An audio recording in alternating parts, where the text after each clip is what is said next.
Are you truly a good person? Here's how to find out. Most of us like to think of ourselves as good individuals. We hold doors open, use polite expressions like please and thank you, and avoid causing harm intentionally. Yet, beyond these surface-level gestures lies a more profound question. What does it really mean to be a good person? Perhaps more crucially, how can you tell if you genuinely embody goodness or are simply performing acts of kindness to align with societal norms? The illusion of goodness. One of the most challenging truths to face is that being perceived as good is often simpler than genuinely being good.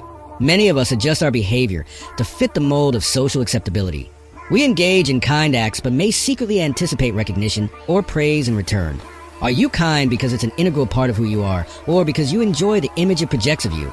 In today's world, where social media often amplifies our best moments, this distinction becomes even more muddled. We showcase our charitable deeds, random acts of kindness, and thoughtful gifts, but will we still engage in these actions if no one were watching? Do you offer the same grace to those who frustrate or inconvenience you, or to those who cannot reciprocate when no audience is present? Moral complexity. The flaws we overlook.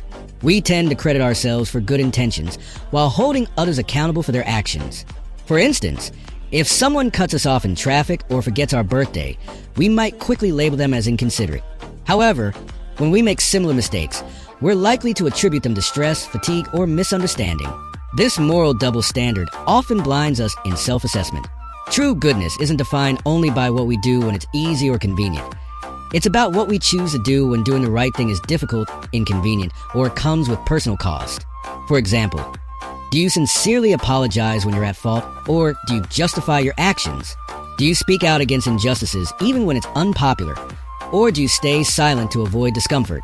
Do you demonstrate patience and empathy to strangers who have nothing to offer in return? The shadow self. Embracing our darker sides. Swiss psychologist Carl Jung introduced the concept of the shadow self, the hidden part of our psyche that holds feelings of jealousy, anger, selfishness, and even cruelty.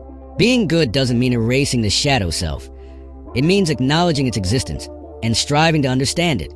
Many suppress these darker impulses, assuming denial equals virtue. However, ignoring these emotions often causes them to surface in harmful ways. Passive-aggressive remarks, holding grudges, sudden outbursts, or undermining others. Honest self-reflection on your flaws can foster authentic compassion for both yourself and others. Selflessness versus self-sacrifice. A widespread misconception about goodness is that it demands self-sacrifice to the point of exhaustion. While we admire individuals who dedicate their lives to helping others, this narrative can lead us to believe that being good requires neglecting our own needs. True goodness doesn't demand martyrdom. It involves finding a balance between supporting others and maintaining healthy boundaries. If you're frequently burned out, resentful, or emotionally drained, it becomes harder to act from a place of genuine care. Goodness thrives when fueled by inner peace and balance. Defining your moral compass. It's easy to adopt society's definitions of goodness without questioning them. Yet, true moral growth requires us to establish our own moral compass. Reflect on this. What values guide your decisions? Do you prioritize kindness even when it challenges your ego or convenience? Are you open to questioning your biases and assumptions?